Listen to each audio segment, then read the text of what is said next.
What's up, guys? We're live. We're back again with the Bit from the Beach series. I am Cameron Gamble. I'm the community manager here at BD Outdoors, and we're stoked to bring you episode 2 of our series. Some of you guys are probably new. Some of you guys tuned in before in our episode in August where we talked about everything in the fall.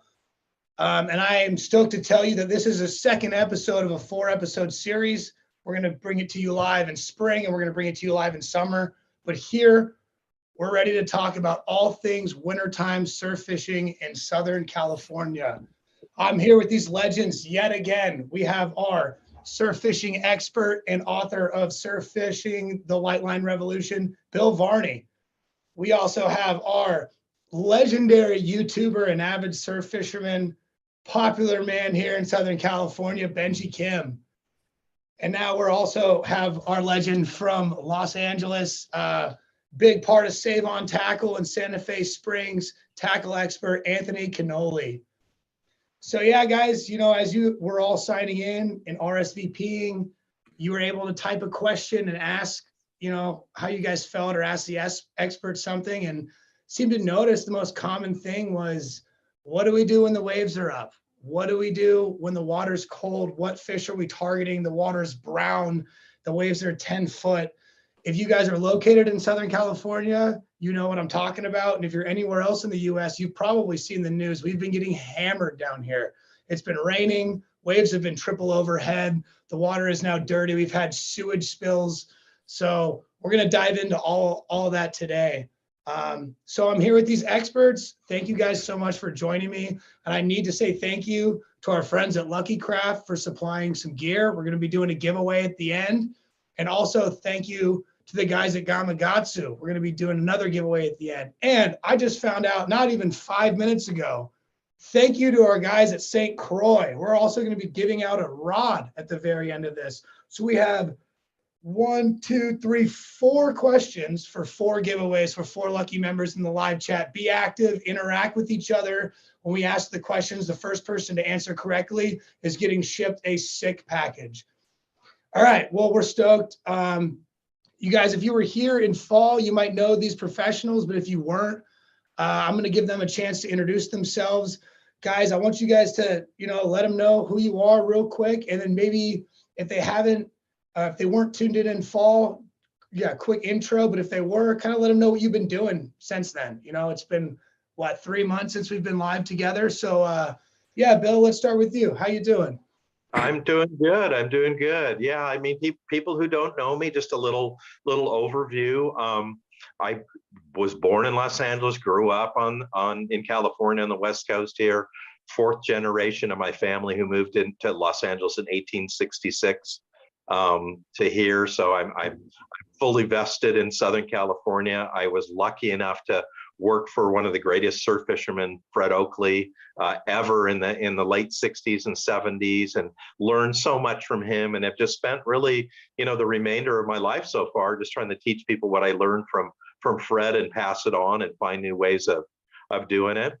And what I've been doing lately is, the last time I did a seminar was in October up in Morro Bay. It was about the 10th or so of October. We had fantastic perch fishing up there. It was so good, beautiful weather, really flat surf, like 2 to 3 foot surf, which is really good because the year before we had like 15-foot surf. It was so big, it was closing out at the harbor. You couldn't even get in the harbor or out of the harbor.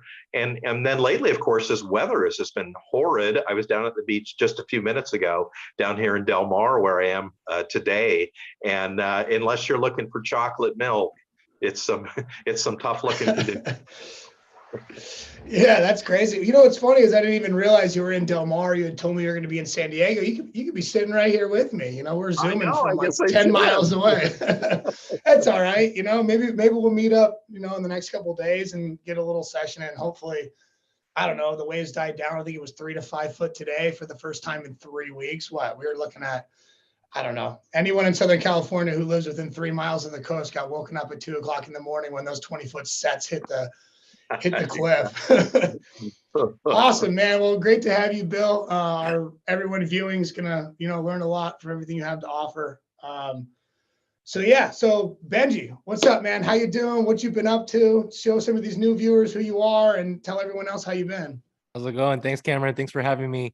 Yeah, so about maybe 6 years ago, due to some family circumstances, I quit my job to be a stay-at-home dad, and during that time I picked up fishing after a long time away.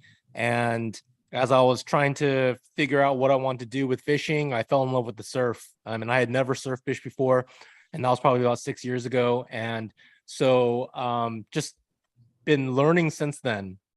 Just really walking a lot, covering the surf, learning from mentors, learning from other people that had done it longer than me. Bill's book was something I picked up very, very early on in that journey. The light line, surf fishing, the light line revolution. And Anthony's helped me out with every style of fishing, and just learning. And very early on also, I decided to start a YouTube channel. And I thought, how cool would it be to be able to do that instead of having to go back and work for the man? And so, you know, for the past less than about 3.5 years now, I've been giving it my best to just create content that will hopefully be helpful for people. And my passion is, number one, just to inspire, you know, with the content, but also just want to help people catch fish. And so really my heart goes out to people who are just starting out, who might not know much of anything about fishing, period. And so, you know, I love creating content with Anthony. Some of my most viewed videos on my channel are with Anthony at his shop. I'm talking about bluefin tuna, and I suck at that. And so, you know, I bring Anthony on board, and just, you know, just about sharing knowledge and just helping people. And that's my passion. And, you know, since the last time we met, you guys have mentioned the conditions. I've been trying to catch stock trout, man. So, but I think what we'll talk about more as we get into it is watching the conditions. I've been kind of looking at what we have right now, and just waiting for it to get to a point where, you know, just really looking forward to getting back out there again. Yeah. Well, sick, man. Well, wait, how many YouTube subscribers are you at now? Last I checked, you were 11K plus, right? Yeah, I think I'm just over 12,000. Let's go, man. It's been a fun journey, man. Yeah, that's awesome. Fun journey. That's awesome. And just in case my girlfriend's watching, Elena, get a better job so I can be a stay-at-home dad and just surf fish all day. There you go. Yeah, I have a sugar mama for sure, man. I might hear about that one later. All right. Well, thanks, man. We're stoked to have you. If you guys have not checked out his YouTube channel, great content. I've seen videos with you and Anthony with 50, 60K plus views. That is so rad. I'm stoked for you. That's awesome. Appreciate it. So Anthony, what's up, man? How you been doing? How's Save on Tackle going? How's fishing going? I know you're kind of an all walks of life fisherman. So how you been in the last few months?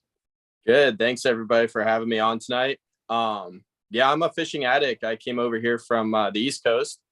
So for those of you that don't know me, I moved from Maryland about 13 years ago, and I've chased down everything I possibly can in Southern California, and that includes the surf fishing. It's hard to beat just being able to run over to the beach real quick and get a couple hours in before work or after work, or, you know, you don't have time to take the boat out or make those longer treks to some of the other fishing spots. But I do love to fish for everything. So recently, since the last time we spoke, I've done a couple surf fishing trips down in San Diego, my little favorite Corvina spot. Some decent success down there. Up here, I haven't done anything too recently. I kind of wait for that spring halibut bite to turn on. It's starting to show up pretty good, so I'm excited, dusting off the halibut rod. But yeah, the conditions have definitely been a little tough the last couple of weeks up here. Rad. Well, stoked. Yeah, I don't know where your honey hole is for Corvina, but don't say it right now. We'll talk about that later. Awesome, man. Well, for everyone viewing, the way we do this is, I know all you guys want to hear about how we navigate these big, dirty, massive waves, why we fish in the rain, and all these other things. But we got 4 major pillars to talk about. We're going to start with your ideal rod and reel. You know, we want to know what is different between fall, spring, summer, what makes winter different when it comes to rod and reel. And then we're going to get into rigging. What is the best rig for winter? What is the most effective rig for winter? Then we're going to go to bait. What bait are we using? Where are we finding it? Where are we buying it? And how are we storing it once we have it to make sure we can maximize every cast? And then fourth and last, we're going to be talking about what everyone wants to know. Where am I finding fish? And how do I navigate these extremely tough winter conditions, right? It's so much different than any other time of the year right now. So, you know, anything you know from these professionals is going to give you that much more of a chance from getting that bite from the beach and landing that fish you're chasing. So yeah, let's dive right into tackle. Anthony, turn to you, our tackle expert. Let us know what's different for me what's different for me in the fall compared to the winter, summer, spring. What if I'm walking in tomorrow and I say, hey, I'm going out tomorrow. The waves are 4 to 5 foot. What am I using? Well, this winter is definitely making it easier to showcase the difference between the winter and the summertime fishery. With the bigger, wintertime, we typically get bigger tide swings. So we get more current. We typically get more wind. So usually bigger waves. And with those, we're going to want to throw heavier weights. We're going to want to get a longer rod so we can get a steeper angle on the line.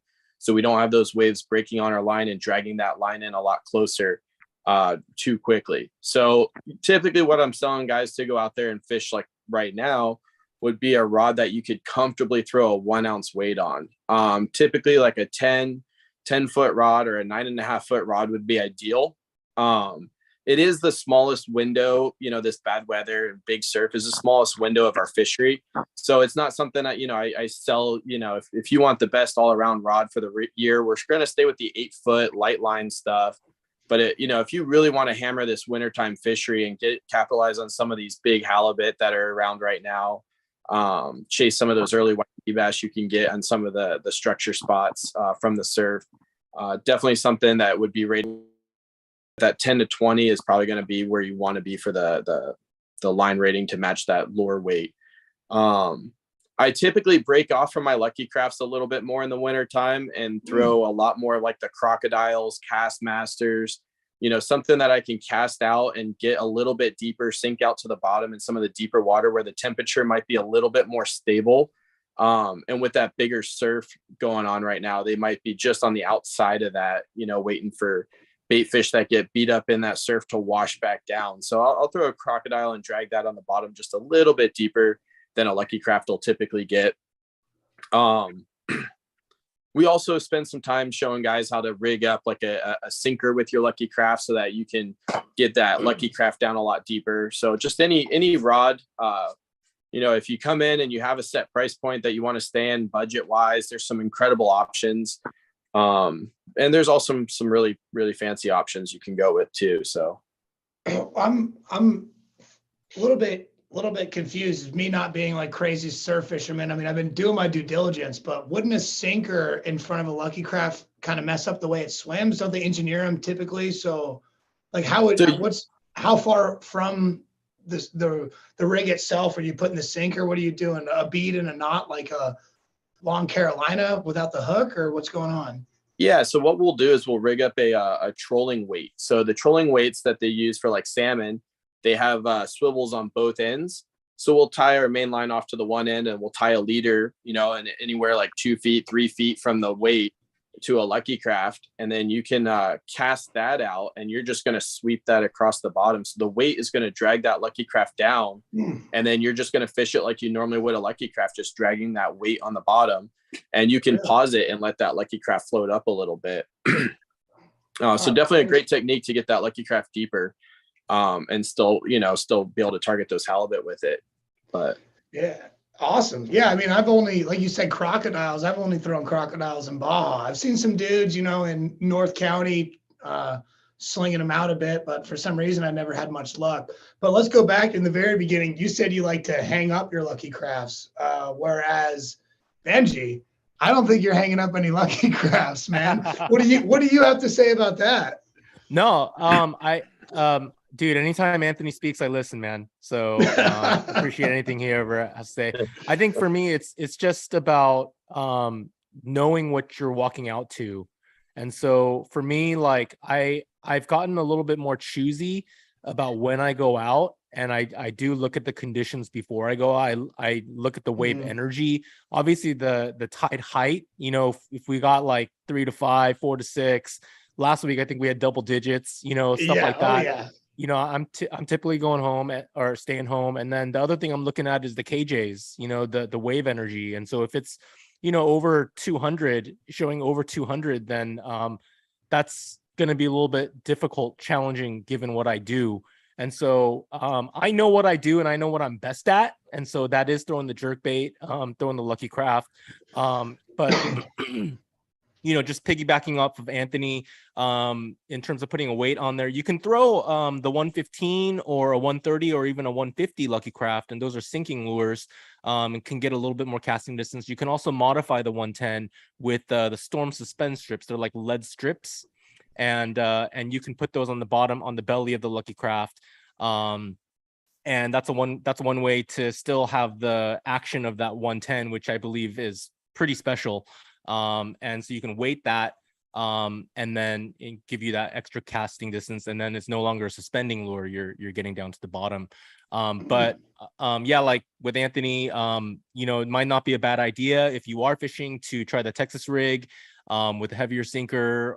Drop shot is, in my opinion, if you're just starting out trying to hunt halibut, to me that might be the most user-friendly technique to start out with, because with the drop shot, as long as you have that hook set up properly in the right water column, you're in the zone. Just by dead sticking, you're in the zone. And the water's already moving it. So, but for me, I just tend to be more choosy, and I think we can talk about that more later too. The biggest thing is knowing what you're walking out onto before you go out there. And there are a lot of days I stay home. And at the same time, that's not something I recommend, because I look back on my journey, the time, definitely for sure, I've learned the most through all of my many skunks, and just going out there in the winter when it's really tough. You learn, man. You learn what that looks like. You learn what you're up against. You learn how you're trying to fish it, whether you're succeeding or not. And so, for me, like, I look back on the beginning of my surf fishing journey fondly, because I didn't know what the heck I was doing. I was going out there 5 times a week, I wasn't looking at the conditions. I was just going. And I attribute any luck or success I've had since then to that passion of just getting out there, So I totally agree. I'm, I don't want to claim it, but I'm kind of a skunk master out there. I'll be damned if I don't get bit on a fly line on a sport boat. But how many times has my girlfriend's gotten a great tan while I've walked from North County to South County and back with no bites. So it's all right. I'll do my best. But hey, Bill, last time we fished together, we were up in Santa Barbara, and you opened up the trunk of your car and you had a hell of an arsenal with you. So when you're hitting the beach in the winter, what rod are you picking? I know you have someone who makes them custom for you. I'm wondering, what's the size, what's the action, what's your favorite go-to? Well, going right back to what Anthony said, he's exactly right.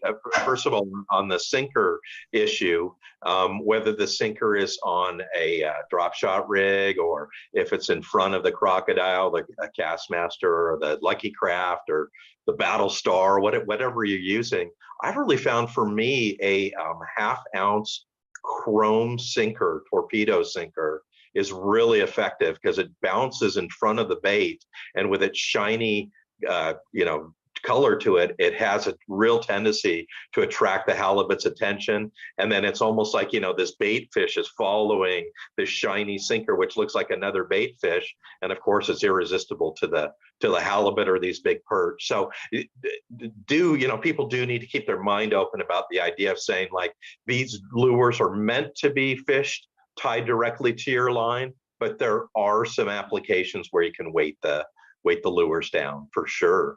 But rod wise, like Anthony's exactly right. Like in the winter, I'll fish both a long rod, let's say 9 feet, 9.5 feet, normally not 10 feet because it doesn't fit my car. But 2 pieces are great for that. Exactly. Not 9 feet 2 inches. when I was younger and I would surf all the time, I just put them on my surf rack and didn't matter how long it was. But the thing is, in the winter, number one, you want to cover as much surface area as possible. So if you have a longer rod and you're fishing, the Lucky Craft, the Castmaster, grubs, even bait fishing, you can get a longer cast and you can certainly cover more bottom. So that's what you want to do. And then the other thing is that when I'm fishing in the winter, I never get wet. Like you'll see me down there, I'm wearing tennis shoes and jeans.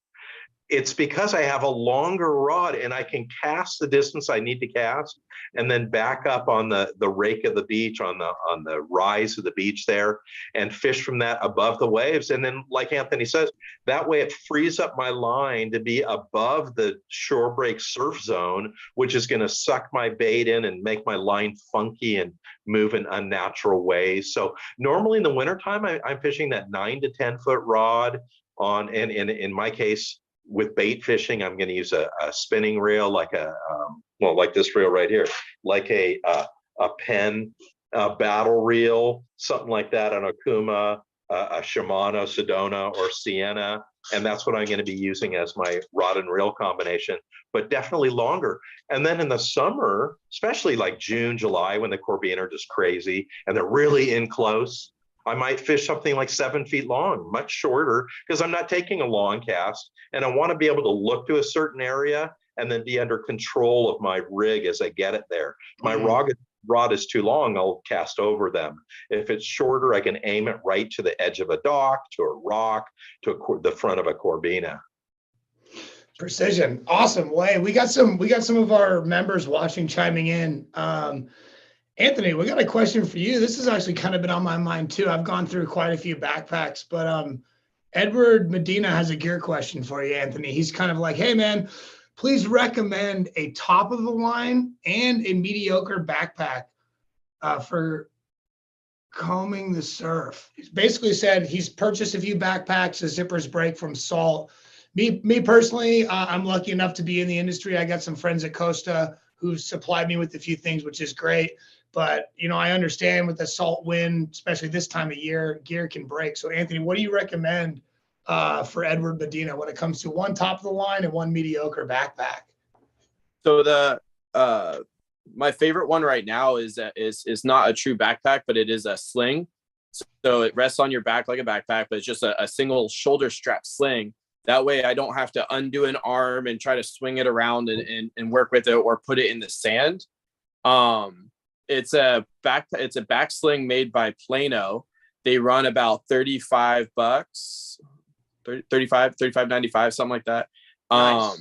So very affordable. And I mean, top of the line, bottom of the line, that's honestly my favorite right now. I mean, money aside, that's just the best performing backpack I found for during the surf, because you don't need a giant backpack to go out there and do this. Just plan based on, conditions. In the summertime, we know we're fishing for Corbina, some halibut, maybe some croaker. So it all fits pretty compact. And this is a nice small bag that fits on your bag, doesn't add a lot of weight. When you swing it around, it sits flat on your chest. So you can use it as like a tabletop to kind of rig something up, maybe pull out your swivel, your weight, and your hook, and then make a Carolina rig right there on the flat part there. Works like a little table.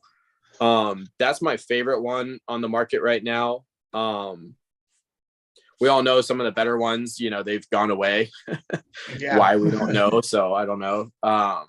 In terms of a higher end, if you want to bring a lot more gear, a lot more weight, the best one I found that's going to be on the higher end is going to be the Daiwa backpack they just came out with.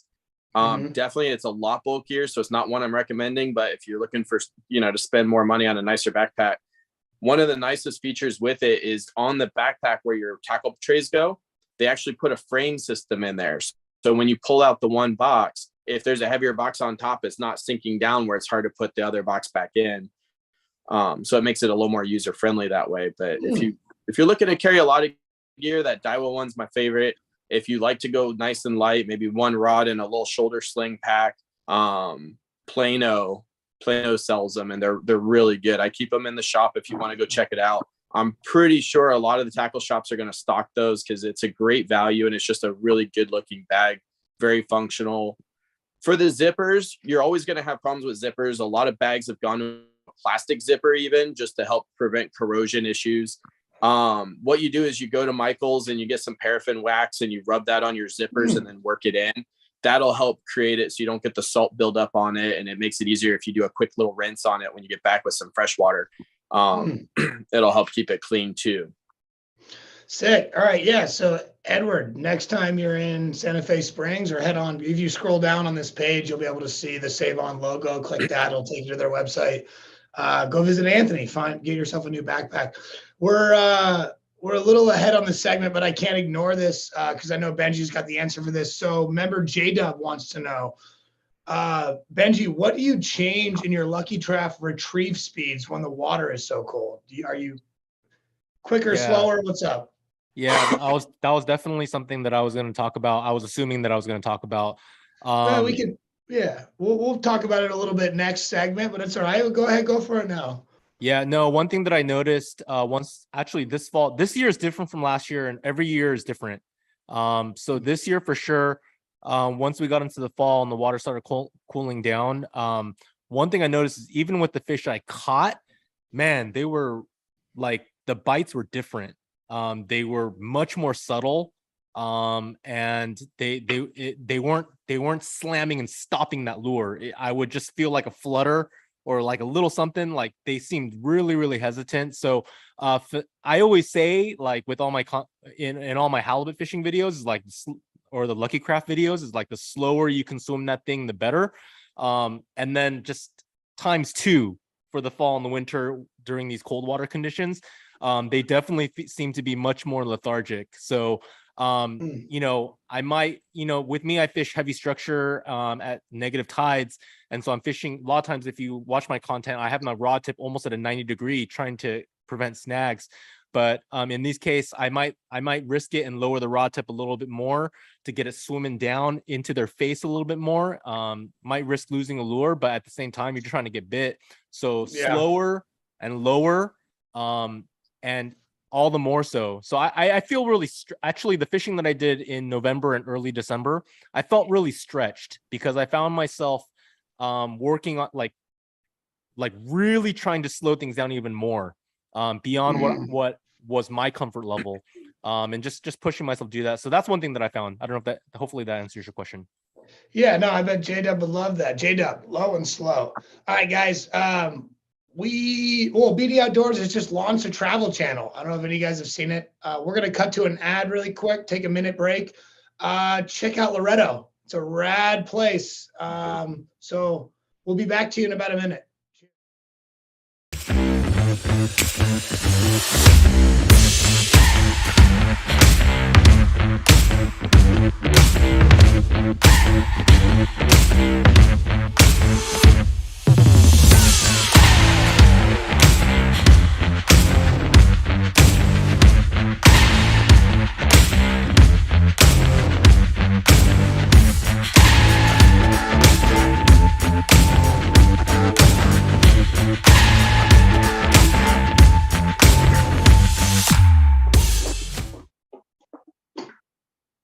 I know I promised a minute break, but that ad was a little bit quicker than that, but that's all right. So yeah, go check out Loretto, nothing like fishing in Baja, especially if you're a surf fisherman, man. You surf, kayak, everything. But so here we are. Pillar number 2, we just talked about tackle, rod, reel, and whatnot. So now we're talking about rigging. So Bill, man, do you love the Carolina rig? Some of these people, including myself, I don't know, you've told me lengthen it, shorten it. We have even James Gadeos asking if fluorocarbon affects the bite. We know fluorocarbon definitely affects the bite. So can you tell us what your Carolina rig looks like in the winter? Sure. Well, when we're bait fishing, we're using the Carolina rig probably 90% of the time, maybe 10% of the time we'd use like a uni to uni rig, which would be unusual in the winter because like Anthony said, we've got this huge current and waves and wind and all that stuff. But occasionally we'll use like a uni to uni with maybe 2 feet of fluorocarbon on it. And then I'll use these little sinkers, these water gremlin sinkers. And I originally got turned on to these at Save on Tackle. So I know that that's the place. And they are these little pinch on sinkers. They're really hard to see because they're so small, but they're really cool because they're like triangular shape. They're sharp at the top and flat at the bottom here, and you can actually put two of them together. So it has a thing where they're actually pointed on both ends, and you have very few snags and very little grass and stuff that gets on your line because they're really stealth. So usually, on the Carolina rig, and let's take a look at one here just real quick. We've got the sliding egg sinker. So normally how that works is, I'll put on, like in this case, I've got a 3/4 ounce sliding sinker. In the winter, there's going to be a lot of times when I'm fishing a 3/4 ounce or maybe even an ounce sinker because of the surf. And then other times, like if you look back a few years ago where we had a lot of Santa Ana conditions, we might have like a 1/4 ounce sinker and still be able to get plenty cast out of it and be on the bottom because the surf is really small and it's really calm. And then underneath that, I have a bead. And in the winter, I'm going to fish an orange or a green or a red, a bright color bead. In the summer, like this one, I'm going to fish a clear bead for Corbina. But in the winter, which is any time from September to the beginning of May, you can use a color bead there. That will help keep the sand from being pushed into the inside and binding that sinker on there. Then you're going to have a swivel. I use a 10, a 12, or a 14 black swivel, really hard to see for the fish, just lays down in the sand. And then your leader is going to be made of fluorocarbon. And the reason that you want to use a fluorocarbon leader is you're told that it's invisible and it uses refraction in order for it to be difficult to see underwater. But most importantly, it's really abrasion resistant. And like in the surf, you're rubbing up against sand and rocks, surfers and kelp and all kinds of stuff, trash that's down there. This helps you from having your line break easily. And then on the bottom of that, you're going to have a hook, a very sharp number 1, a 2, or a 4 hook. I like to use Gamakatsu split shot, drop shot hooks. Here's a pack of these right here, which are the 504-08. That would be probably one of my favorite hooks to use. Another good hook to use, of course, is the owner mosquito hooks. Those are really good in a 1 or a 2 or a 4. And then weight wise, the bigger the surf, the heavier your sinker is going to be because all the surf fish feed on the bottom. So if you got big surf or wind, you might go up to 1 ounce. If you have very small surf, Santa Ana type of conditions, you might be as little as a 1/4 ounce.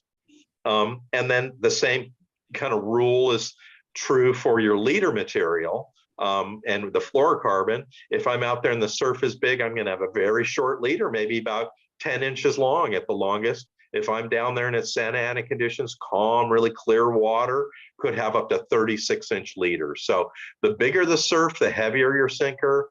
The bigger the surf, the shorter your leader. Fair enough. Fair enough. Well, we got an interesting question here.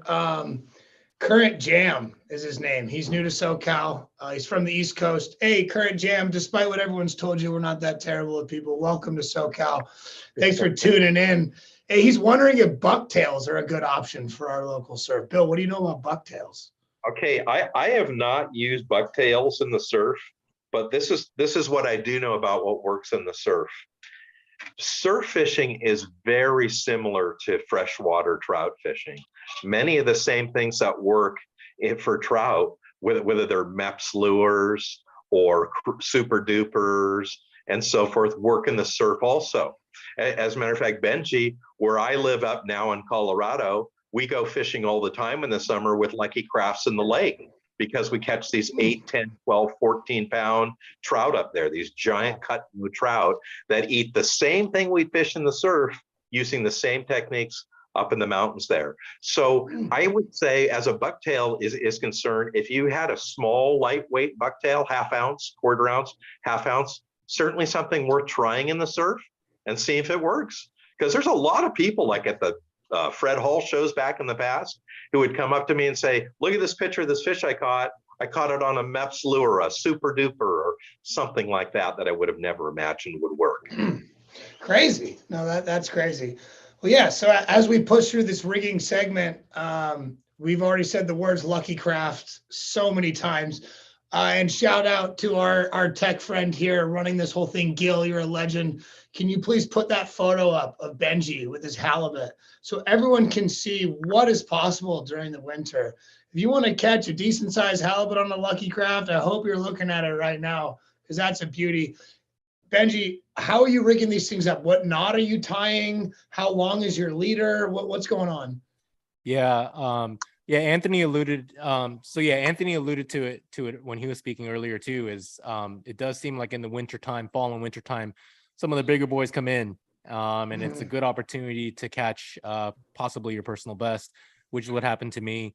But yeah, in terms of the rigging, 20 to 30 pound braid backing. I'm a finesse guy. I go lighter and hope for the best after I hook up. So I'm using a 2500 to size 3000 size reel, a budget option, the Daiwa Fuego LT 2500 or 3000. And just FYI, Anthony's probably the one that put all these things together for me. The Phoenix Trifecta Light 903, which if for people who follow my channel, that they know that's the rod I use for halibut and throwing the Lucky Craft. It's rated 6 to 12, rated through a quarter to 3/4. Is what it's rated for, and so it's a real finesse rod. Right now I'm using 20 pound braid backing. I'll do about 3 arm length pulls of fluorocarbon leader. I like the J Fluoro, 12 to 15 pound, depending on what I'm fishing. The 15 pound seems to do a little better when I'm fishing like heavy rocks. I can if I do get snagged, I can pull a little bit harder, yank it out, and it'll pop off more often than with the 12 pound. It seems like I use the RP knot as my connection knot, and that's what I do spring, summer, fall, winter. It doesn't change.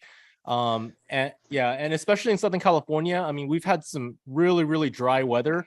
Last year, man, the conditions were beautiful, and it was a lot more forgiving. It was not that different from your summer fishing. And so that's really what I'm looking for. You're looking for those pockets and windows where the water is cleaner, and calmer, and it's the same business. And so for me, that's what I'm doing in the winter. Actually, I'm halibut fishing more in the fall and winter than I am in the summer, because in the summer I'm trying to catch a stinking tuna, and I'm corbina fishing, and doing so many other. There's so many other things going on in the summer. You can catch so many other species, but in the fall and the winter, I'm hunting halibut and white sea bass. That's what I'm going for.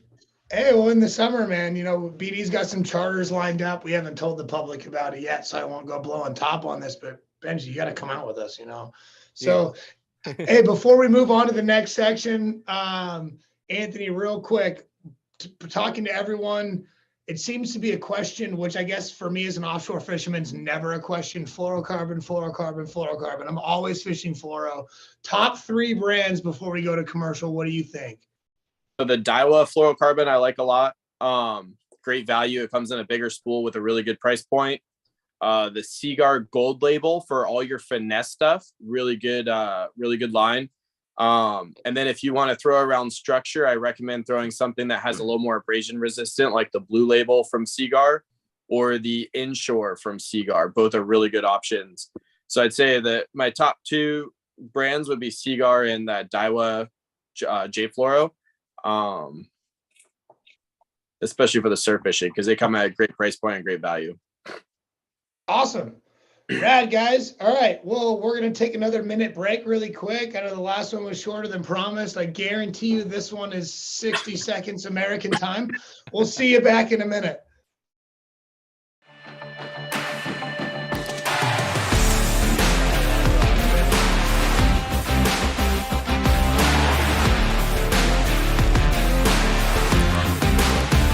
I'm Benny Ortiz with Shimano, and I'm here to talk about all things slow pitch jigging. Slow pitch jigging is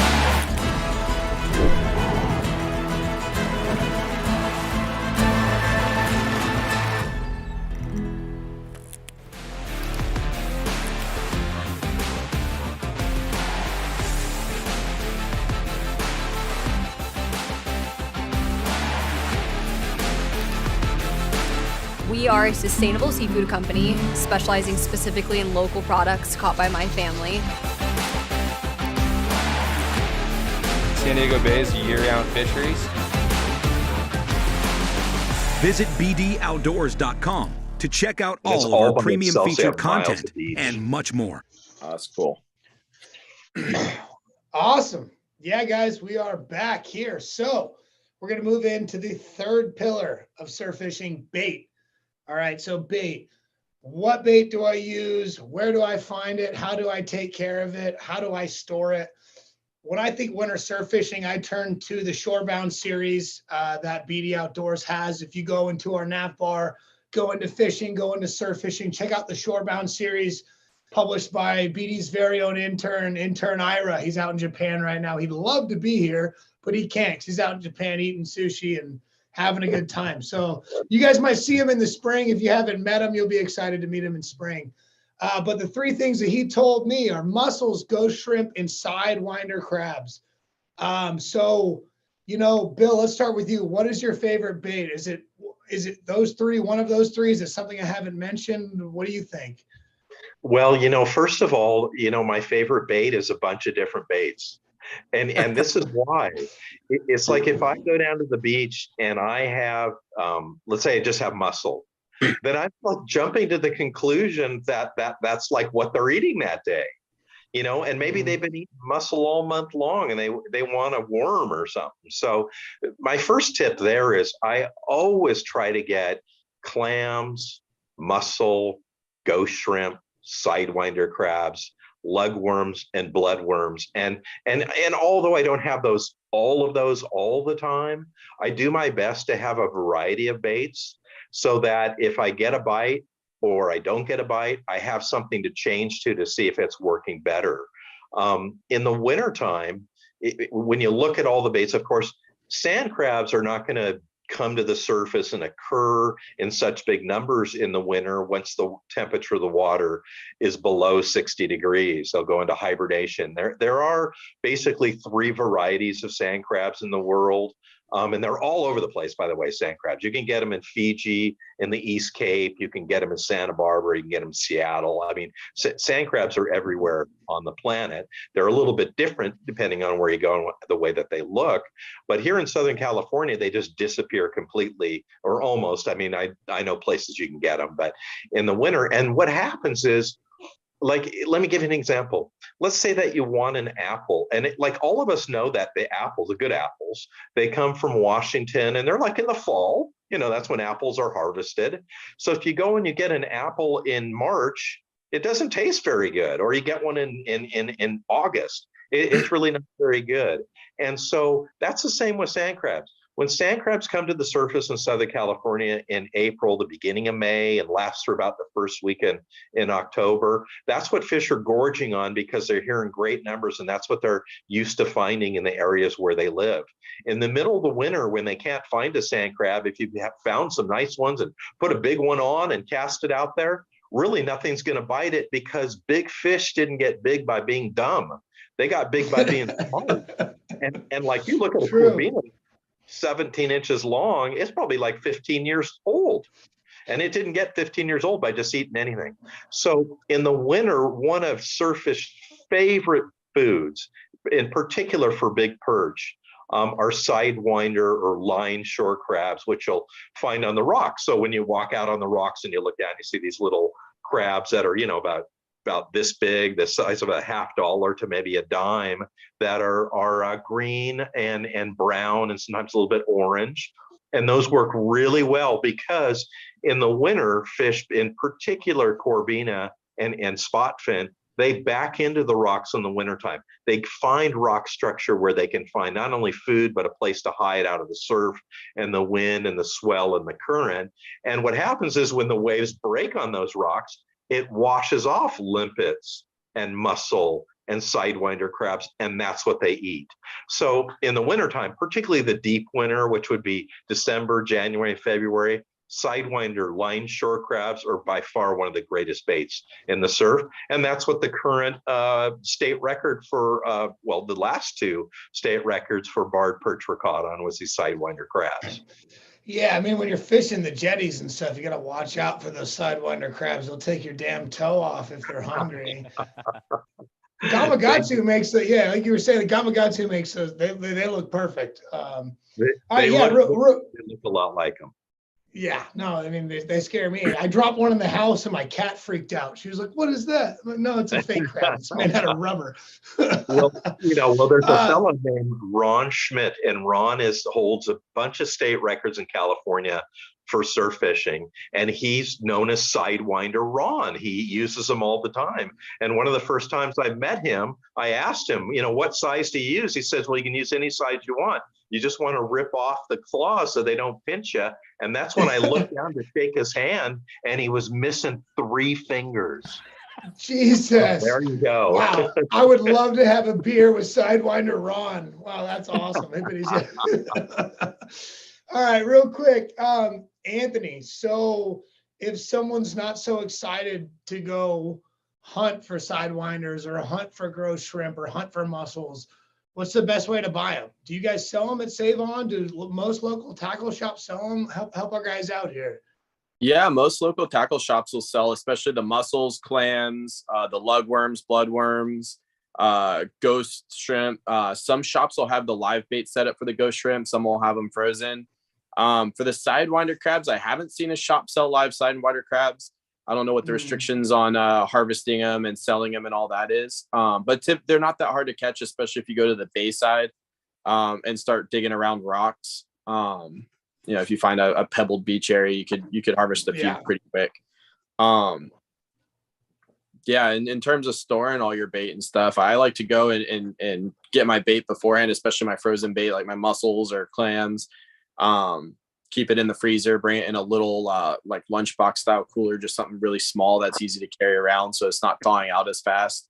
And then if I get there to my spot and I see a bunch of crabs or my what do we call it, sand crabs or the sidewinders, whatever, if you start finding them that morning when you get there, you don't have to break into the frozen stuff. And if you keep it cool enough, you can always refreeze it, but once it thaws out, it starts going bad pretty quick. Okay. Yeah, I mean, that makes sense with all kinds of baits. I don't know, whenever I keep mussels in the freezer, that stuff stinks. It's not it's not the best, especially when they come in the little tins that are plastic and they break from the bottom, and then it almost smells like is it bait or should I eat it? I don't know. But if I can jump in for just like 1 second. Jump in, Benji. Please jump in. I don't bait fish that much, but especially for mussels for sure, and ghost shrimp too. If you got some magic thread, that can be really helpful to keep that on your hook. So and that's just through experience of being frustrated to no end. Buying really expensive ghost shrimp that are alive and just casting and losing them 6 casts in a row. The magic thread is definitely something that can help you. Oh, awesome. At least we're all on the same playing field when it comes to that. Nothing sucks more than buying for bait and adios.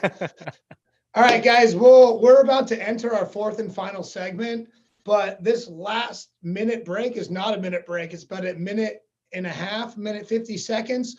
So this summer, the BD crew was lucky enough to get a trip down to Rancho Leonero on the East Cape of Baja. What we did was we crossed the border in Tijuana. We flew out of CBX. We flew out of Tijuana Airport. You fly into Cabo. You land in Cabo. You get a taxi from the Rancho Leonero Resort. It's about an hour northeast of there. You pull up. This place has pristine surf fishing, kayak fishing, ponga, charter, you name it. 4x4s on the beach. Foamers all over the place, whether it be the beach, out the back, Pargos, deep drop, marlin, dorado. Absolutely insane trip. So for this next minute and a half, enjoy and watch the BD crew kill Rancho Leonero. And we'll see you guys in a few minutes.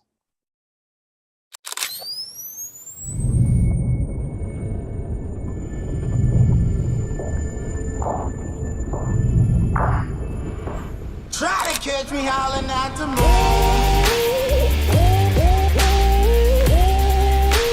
Try to catch me howling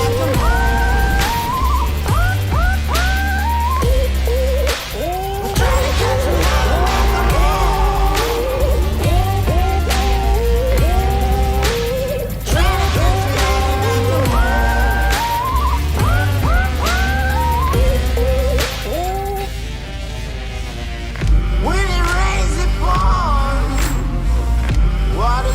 my chin. Won't stop fighting to the very end. Many men try to reach it, many men have failed. Well, if you wanna get to heaven, you gotta raise a little hell. And I've been running from the law. Hope they won't shoot me down soon.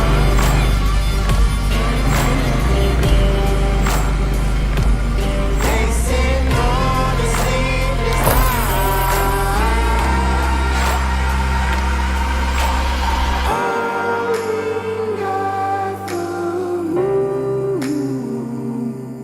Will you find me? Hope you find me. I'll be back home soon. When the sunrise. All right. The last pillar, the fourth segment. You've got your ideal rod and reel. You know what rig to use. You know what bait to use. But how are you going to find fish at the beach? How are you going to navigate these tough winter conditions? You got to figure it out, right? No, you don't got to figure it out. We're going to figure it out for you. Here's the biggest thing, right? So let's see. A little bit ago, Kevin McKenna and Greg Gabriel had a great question. What websites do you visit for surf fishing conditions or surf conditions? To be fair, I'm a surfer, so I can say Surfline, Windy, Magic Seaweed. I got all of those things saved on my browser. They're all queued up. When I wake up in the morning, I don't open up Instagram. I don't open up TikTok or Facebook. I go straight to Surfline and I see how the waves are going. I know these guys are probably pretty similar. Is there anything else besides those three that you guys would recommend? There are quite a few like hotels in particular, but like cities like Huntington Beach, hotels and stuff that also have surf cams from their building. So it's really easy if you just Google, Huntington Beach surf cam, Cabo surf cam, wherever, you'll see Surfline and you'll see other ones, and then just like favorite those. I actually have a page on my site with a list of them, but favorite those. And then especially like the beach that you like to go fishing, like, hey, I'm a big Huntington Beach guy, or Hermosa Beach or Santa Barbara. Just find their cameras, favorite them. And then, like you said, just like surf down on those cameras in the morning.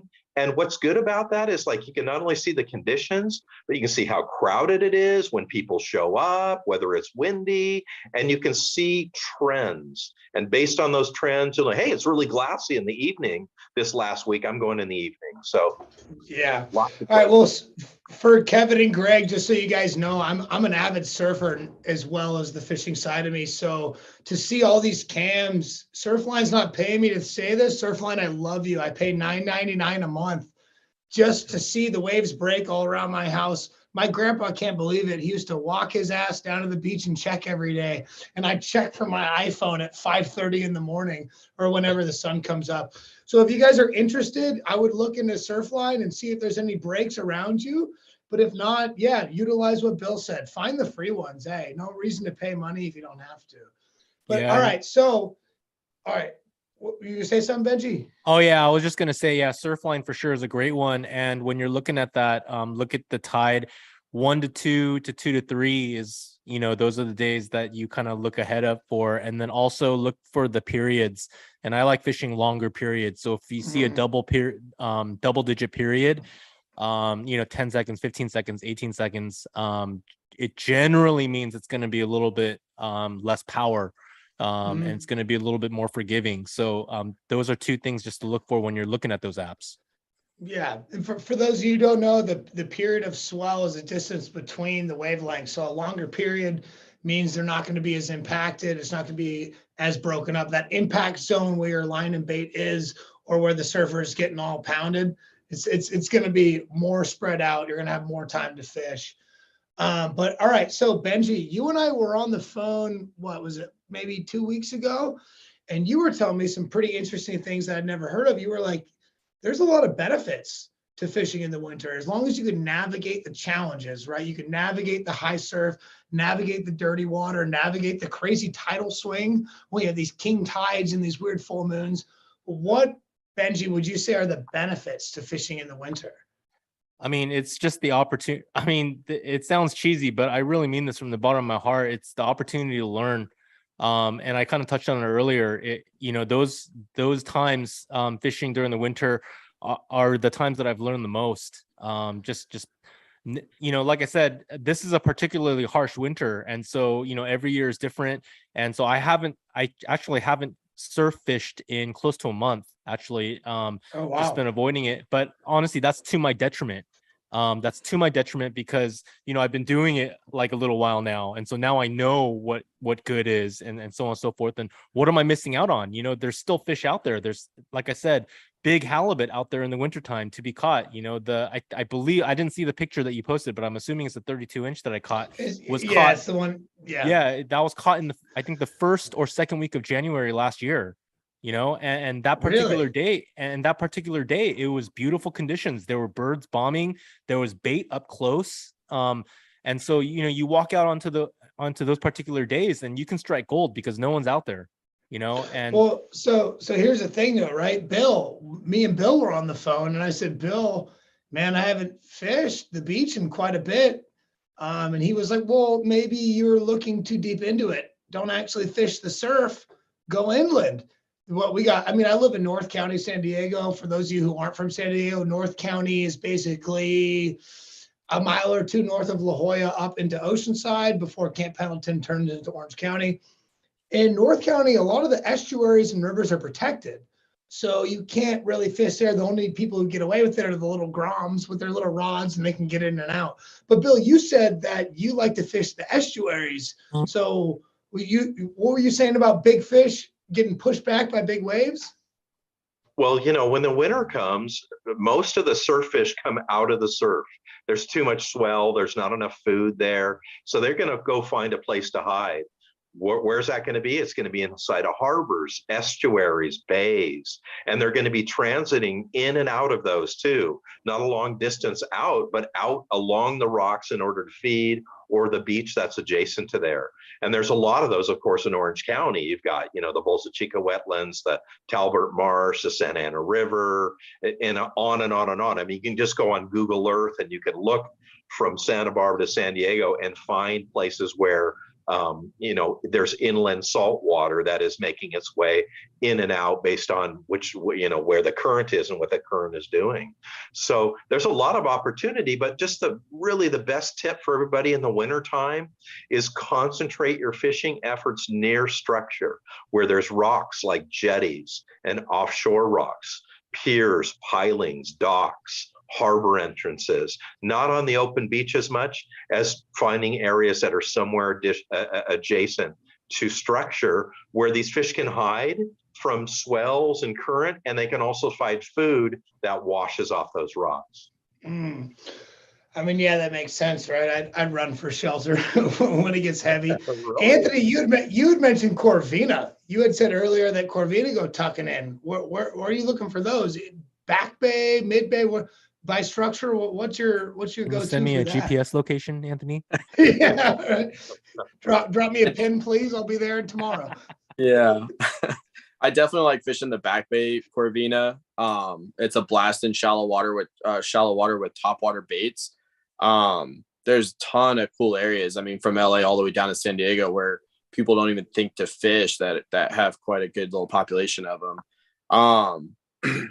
In the surf line, like when anytime you have an estuary that meets the ocean, I definitely fish those Corvina on top water, like especially down by like the San Diego River. If you want like a general area where that San Diego River dumps in, there's some Corvina out there. But yeah, definitely a lot of the back bay, especially now the surf's up. It's really hard to get out there and fish and get pounded. And if it's windy, you're getting sandblasted too. It's just not as fun. So just stay on the beach. Just cut inside a little bit and fish the beach in the bay.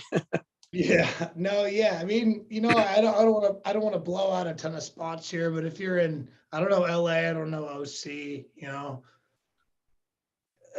Maybe OC a little, but what I know is in North County, there's a couple jetties, Ponto.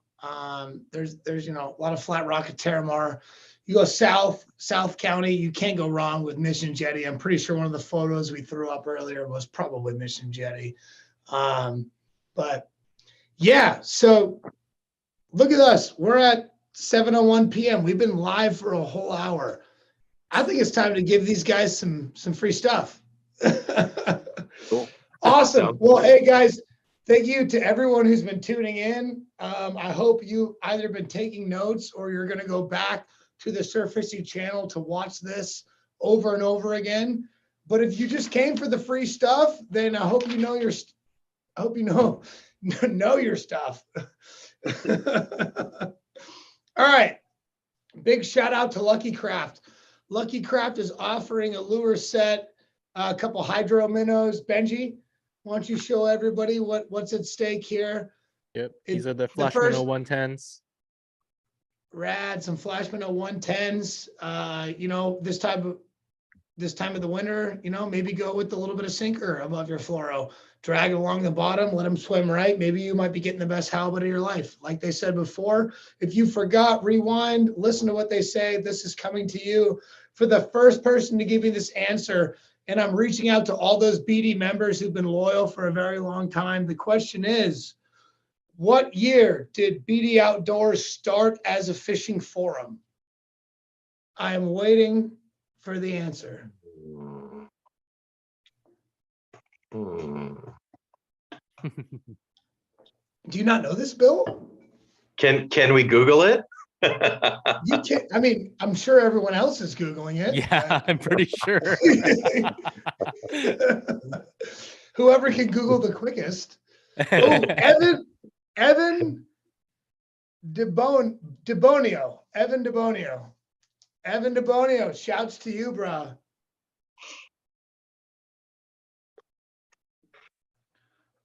So what I want you to do, Evan, is I have your email. So anyone else trying to pretend like you're him, go ahead and DM BD staff on in the forums. Give me your name and your shipping address. If you're not Evan, I'm gonna know it's you because it's connected to your email. So suck it. You're not getting that one. All right. Second one, Bill. What do we have from Gamakatsu? What did Gamakatsu donate to us? We got the Gamakatsu Super Pack. So we've got the Duracent baits, and these are great surf fishing baits. They work all year long. We've got the eggs that go with them. So we put an egg on above our hook, and then we slide the baits on. And then we got the Gamakatsu split shot, drop shot hooks, number 4. This is what I use on sand crabs, worms, clams, grubs, you name it. Super sharp, super great hooks. Awesome. All right. Well, the best part about this giveaway is this actually comes from Bill himself. So there's a common name for a fish in the surf. The nickname for this fish is the gray ghost. So people call it the poor man's bonefish. What is the common name for this fish?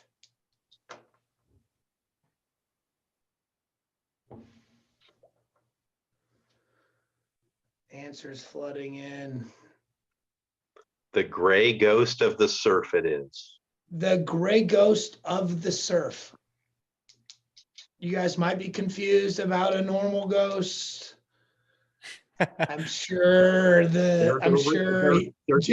in the other Jeff in the other room is just getting 3 letters. We all know what they are, but that's not it. Couple of all right, David Jimenez, first person to say Corbina. David Jimenez, go ahead and message BD staff. If you're watching this, that means you have an account. Go ahead and shoot me a DM. DM BD staff with your shipping address, and we will get you. I guess we'll have Bill send them to you. Unless you want to come over tomorrow. Bill, what, you want to have a couple beers tomorrow night? What are you doing?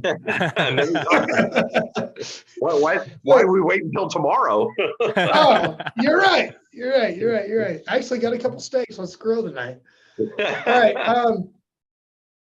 Next question. This is awesome. This is also being donated by Bill. Like I said in the very beginning, Bill is author of probably one of the best surf fishing books. Okay. He also has the CCA calendar. Show him all the calendar, which is rad. I got one hanging up in my desk. I love it. And then he also is author of the book, Surf Fishing, the Light Line Revolution. He'll show you all the ins and outs and everything you need to know. And if you're actually serious about surf fishing, you'll read it front to back. Maybe even take notes, you know? So the first person to name 3 surf perch is getting this prize starting now. 3 surf perch of any kind. 3 surf perch, go. And remember too, everybody, if you get my book and you ever have any questions or even my calendar, please, call me or send me an email or something. I'm happy to answer surf fishing questions about just about any surf fishing subject. What's your email, Bill? Fish the Surf? Yeah, exactly. Fish the surf at mail.com. Yeah. Bill's been the most helpful person when it comes to tapping into ancient knowledge. It's awesome to learn. Oh, here we go. We have Casey Tran with Barred, Calico, and Redtail. Nice. Good choice. There we go. Casey Tran. Casey Tran, go ahead and shoot BD staff a DM on the forums. Give me your shipping address, and I'll make sure you. Oh, I guess I'll give it to Bill. Oh, you're right down the street. We're having beers tonight, anyways. Who knows? Maybe I'll ship it to you. We'll deliver it. All right, guys. Like I mentioned in the beginning, which I didn't even know, Anthony, thank you so much for donating this. Save on Tackle with their friends at St. Croix have decided to send a split rod, travel rod. Anthony, what are we giving away here? It's a 2-piece surf rod. It's from their Siege series. So it's going to be one that definitely better for the wintertime fishing, throwing some heavier sinkers out to get the bait out there a little bit.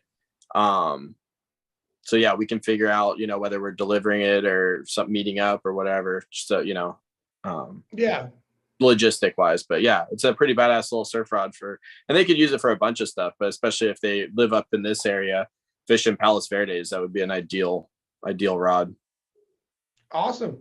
Well, you heard the man. So basically, I'll ask the question.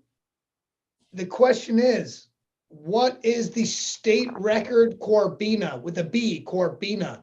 State record Corbina. I need pounds and ounces to the ounce. We're not doing 1/10 of an ounce. Pounds and ounces. First person to get it wins. I'm assuming it's going to take a second because there's going to be a lot of here and there. So Jeff, in the other room, you're a legend. Make sure the first person to nail this one actually gets it right. And if you're in LA, maybe you'll be able to meet Anthony. If you're in San Diego, maybe I'll drop it off to you. If you're in the middle of the country, we'll send Bill.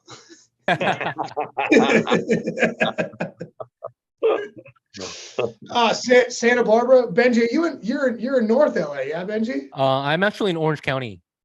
Oh, you're in Orange County. Oh my God, Current Jam got it. Let's go.